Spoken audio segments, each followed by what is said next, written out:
Good morning, everyone. My name is Justin CHOW, and I'm grateful for the opportunity to speak today as an allyship advisor for Allied Voices for Israel. I'm here because I believe deeply in building a city where every community can live openly, safely, and without fear. Right now, that vision feels increasingly at risk.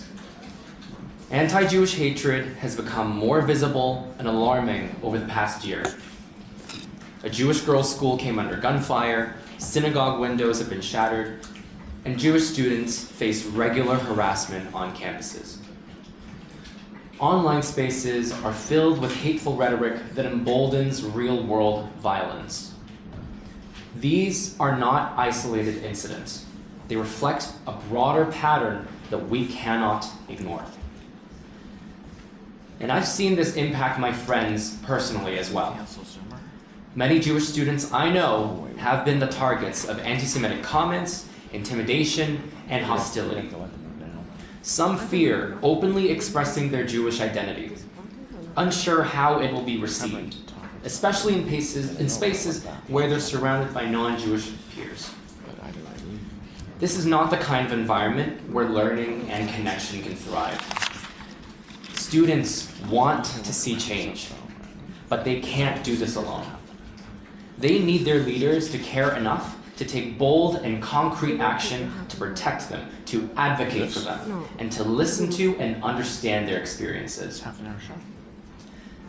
And as a non-Jewish, gay, Chinese immigrant, witnessing this hatred unfold hits close to home. I often think about what it would feel like if I were in their shoes, if I were the one being targeted simply for who I am. It's a frightening thought, and I hope we never get to that place in our city. That's why I want to use whatever power and empathy I have to stand alongside my friends who are living through this right now. Jews are being singled out and harassed in ways that no community should ever have to face. If these acts were directed at others, whether newcomers, other religious minorities, or LGBTQ+ individuals, the outrage would be immediate and loud. Yet, when it comes to anti-Semitism, we are often met with hesitation, excuses, or indifference. This double standard is not just unacceptable, it's dangerous. And so to our elected officials, I must say this. Jewish students and the Jewish community at large are watching. They're looking to you to take action, to treat anti-Semitism with seriousness it deserves, and to respond as decisively to hate against Jews as you would to hate against any other group. But the question is, will you act? Action means implementing enforceable policies to protect Jewish students on campuses. It means funding programs that foster interfaith and intercultural understanding and resilience. It means equipping schools with tools to educate students about anti-Semitism and the consequences of hatred. And it means speaking out clearly and consistently against all forms of bigotry, no matter where they occur. But this isn't just about institutional responsibility. Each of us has a role to play. Hatred is not inevitable. It's learned, and it can be unlearned.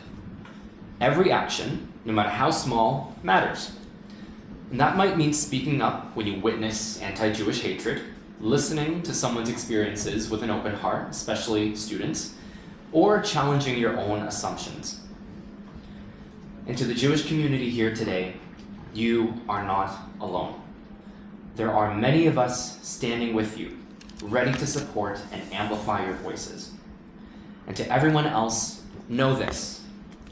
Allyship is not about being perfect.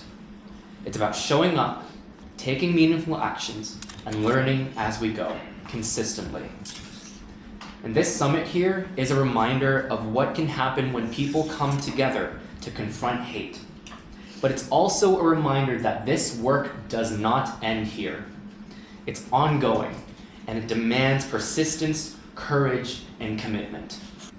Let us leave today ready to act, not just for those facing hate today, but to ensure that no community in the city ever has to feel unsafe for simply being who they are. Thank you.